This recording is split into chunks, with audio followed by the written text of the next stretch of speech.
Hey YouTube land, Tychondrius here, doing another action figure review. Now today it's a Star Wars sort of day, so I'm kind of doing a, well, it's not an actual Star Wars day, it's just I feel like doing a bit of Star Wars stuff. And I'm going to do a 2-for-1 review because essentially these figures are the same figure. Only thing difference is the deco. So here on the left we have the Return of the Jedi version of Boba Fett. And since the Book of Boba Fett is kind of a thing at the moment, at the time of this recording anyway, at least it is, I decided to do a Book of Boba Fett, but a Boba Fett review. So this is the card back for the Return of the Jedi Boba Fett. As far as I know, this is the first time they've done Return of the Jedi style Boba in his more iconic Return of the Jedi look. So it's a kind of standard vintage collection style card back, so it's the 3 3/4 inch line. So on the back of the card you have Bespin, Escape Princess Leia, Zutron, who originally was part of a 3-pack, I think it was a Target exclusive 3-pack, and they've released him on his own now. Boba Fett is an all-new sculpt, Queen Amidala is all new, the Leia is all new, Greef Karga is all new. The Battle Droid, I think, may be a repack. There's the Child, which isn't a full price figure as far as I remember. It's a little bit less than the normal price you pay for one of these. And then there's Anakin Skywalker. Now, I'm not sure if this is a reuse of one of the older Anakins. This is the one from Attack of the Clones. So that's why he has the poncho. It's when they're in disguise, I think. Trying to get back to Naboo, he wears something similar to this, so I think it's from that era. And then there's the Greef Kargas from Mandalorian, the Child is from Mandalorian, and then the rest are from the various films. I think Zutron, or he was the Snaggletooth, as people more commonly know him as, was a New Hope character, if I remember correctly. The first Star Wars Episode 4, A New Hope, I think he's originally from there. Princess Leia is obviously from Empire Strikes Back. Queen Amidala is from The Phantom Menace. Battle Droids, you can take your pick for which series they're from. They were generally all the same. And pretty much, as I said, the other two are from their respective series.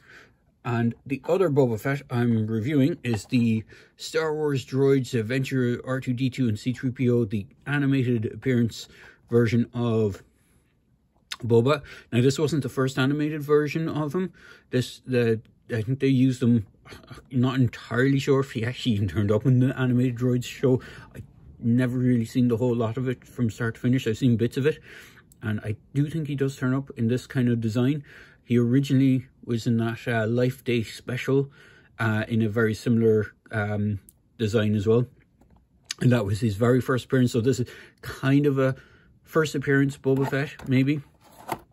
So flipping around the back of the box, there's only 3 figures in this line because it's a 50th anniversary thing. So you have C-3PO in his droid style cartoon colors. So there's no metallics on it. It's kind of flat yellows with kind of beiges and stuff like that. R2-D2, again, very flat colors. More matte than silver. There's no chrome on the dome or no silver on the dome. It has more bluish tints to it. And this guy, which has more bluey kind of matte colors.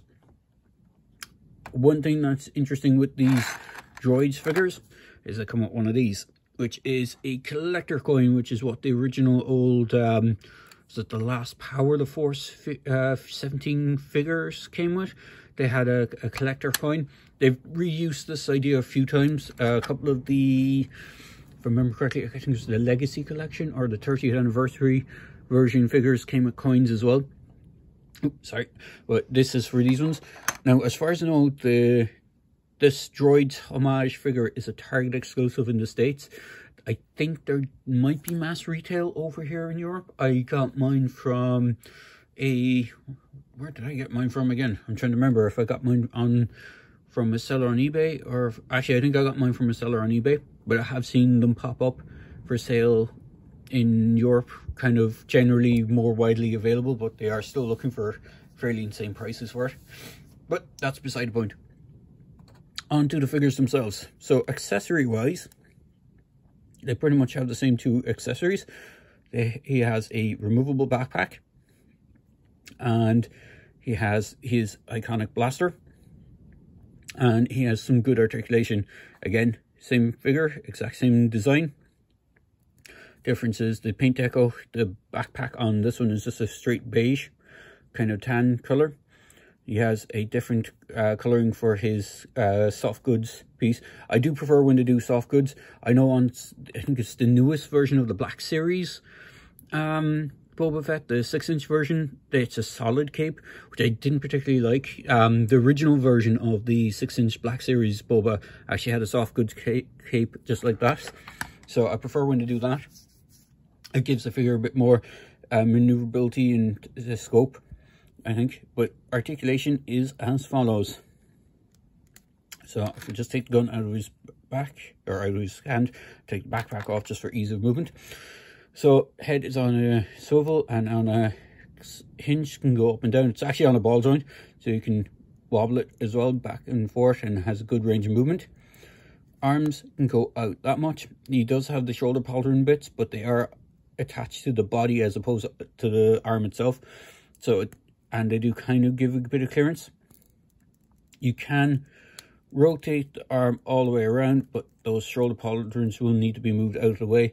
I would be worried if you keep the arms up like this a lot, it will stretch the plastic, so they're most meant to be in a kind of more neutral position.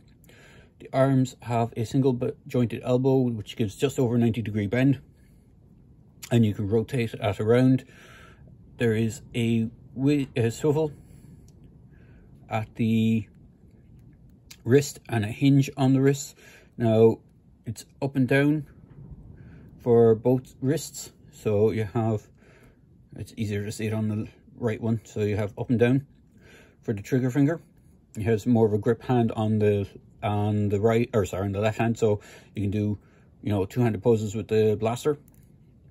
He does have a kind of ab crunch, and he does have a waist swivel, but it's very tight on these figures, so I wouldn't overstretch it. There is no lower waist swivel from what I can see. There is a hinge on the thigh, a hinge on the hip, which rotates and goes out the side. It's just kind of I'm not sure what sort of hinge you'd call it, but it's like, in order to have his leg looking forward, you have to rotate it and then move it forward, as opposed to just being able to swing it up and down. So there's, I'm not sure kind of what type of hinge you'd call that.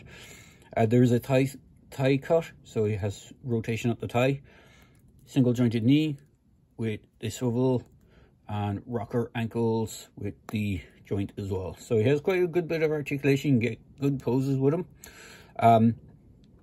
Now, as I said, I think this is one of the first, the only versions they've done in this vintage collection of the Return of the Jedi Boba Fett. There has been previous versions. So if I bring in one of the previous versions, bear with me a moment. There is the kind of more standard vintage collection one that they used to push out. It's been reused many times over. I think he originally started in Legacy collection, and I think it was even one of the Evolution sets was where this mold first originated. In fact, if I can find a date stamp, it might tell me what year it was first introduced. Probably not going to be able to find one. I can see one. I can see Hasbro. I don't see the year. Oh wait, hang on. I think that says 2008. So this mold has been around a while. It's been reused a good few times. It's been included in kind of multi-packs. It's been included single carded. It has very similar articulation. Now, one of the things I do find which is kind of interesting is the viewfinder. I kind of wish they had the movable viewfinder. In a minute, I'll bring in an older version of the animated version. So this version has a removable helmet with the more iconic Tamora Morrison style face underneath. Unfortunately, the nose on my one has had a few, the helmet's been on for quite some time, so the nose is paint rubbed on the nose. And you can see what I mean about the shoulder pauldrons on these older ones. They're actually sculpted onto the shoulder. The backpack is removable. Again, this is a Empire Strikes Back version. The paint deco is obviously different. You can see the yellows are a bit more muted, or the yellow-orange on the shoulders are more muted. He has the green gauntlets instead of the red, like in Return of the Jedi. And he has the standard green backpack as opposed to the multicolor one that the Return of the Jedi has. So there's a lot more paint deco on the backpack than there was in Return of the Jedi than there was on the Empire. The helmet is also slightly different. I think, depending on which version you get, the greens can vary on the helmet. Body armor wise, is pretty much the same. Suit had slight tweaks to it between films. You also have a pistol on the Empire version, which I don't think he even used. It was on the thing, but they omitted it from in Return of the Jedi. So he mostly used the wrist rocket, I think the hand flamer thing.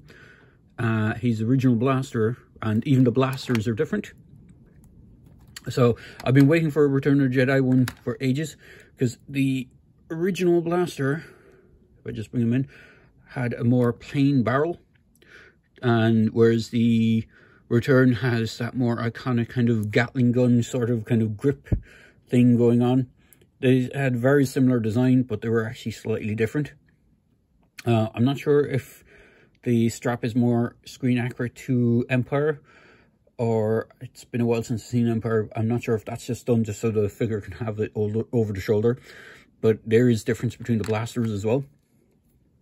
So if I bring in Mr. Animated version, or the Droids version, I'm going to set these off to the side for a moment and put their weapons back in their hands.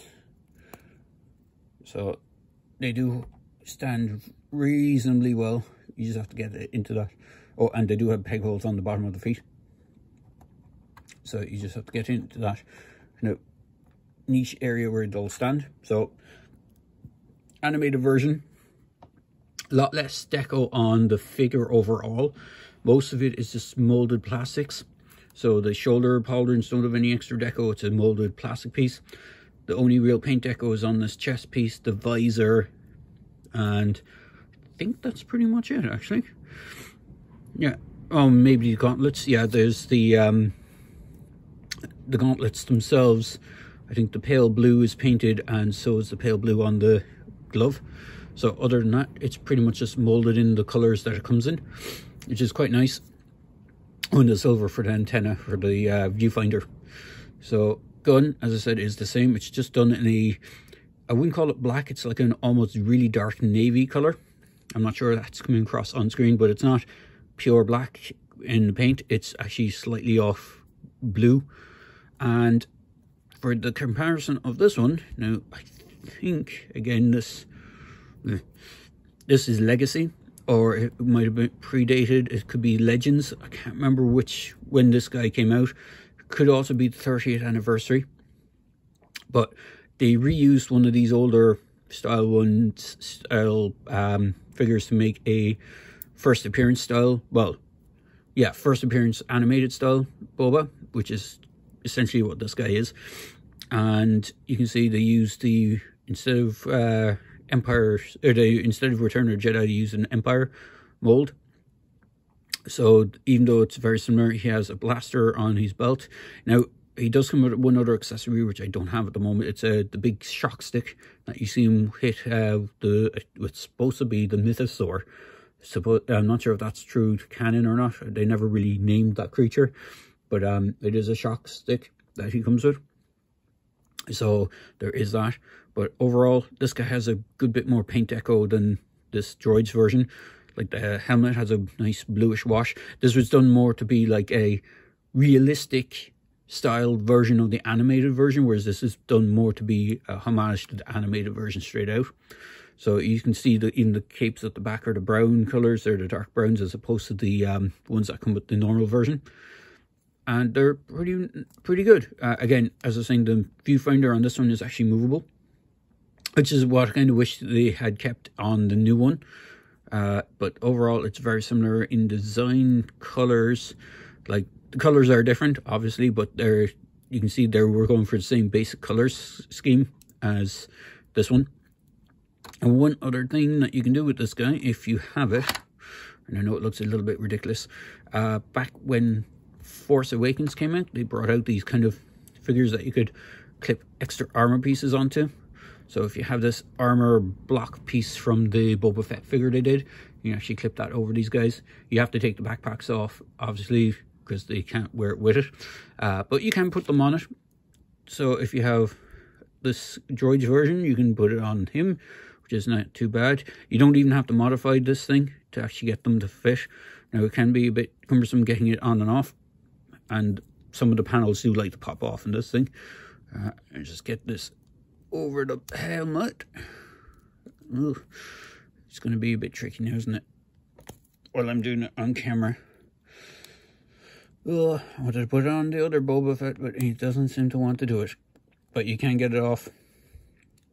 Actually, if I just take off the shoulder pieces, I might be able to get to it a little bit easier and slip it out of the armor piece.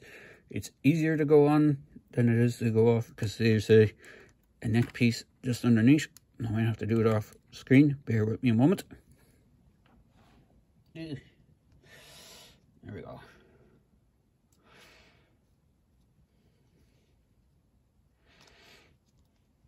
Yeah.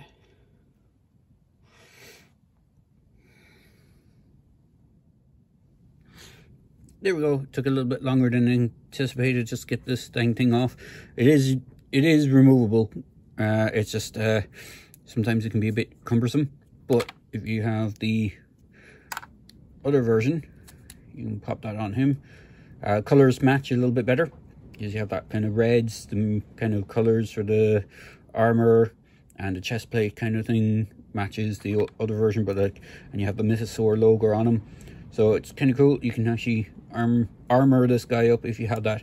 I think they were called armor ups, something along those lines. They did one for Chewie, Luke. I think Luke had one. Chewie, Poe, Finn, Kylo Ren had one. There was a snowtrooper, and I'm sure there's other characters that had one that I'm just forgetting about. But I have the Boba Fett one, and it looks pretty cool on him. Kind of looks like if you needed like extra armor to take on some heavy bounty, you could have used that on him. So overall, really cool figure. These guys should be available still at the moment. This one, the droids one, is a little bit harder to get because it is a Target exclusive, so it could be hit or miss where you find it in store or online. I think the onlines were still available at the time of this recording, but then again, it being online exclusive and ordering stuff online through Target, I've heard horror stories of orders just being cancelled outright for no reason. Well, obviously stock issue probably is the main reason, but it should have been noted before placing a pre-order that they had limited stock.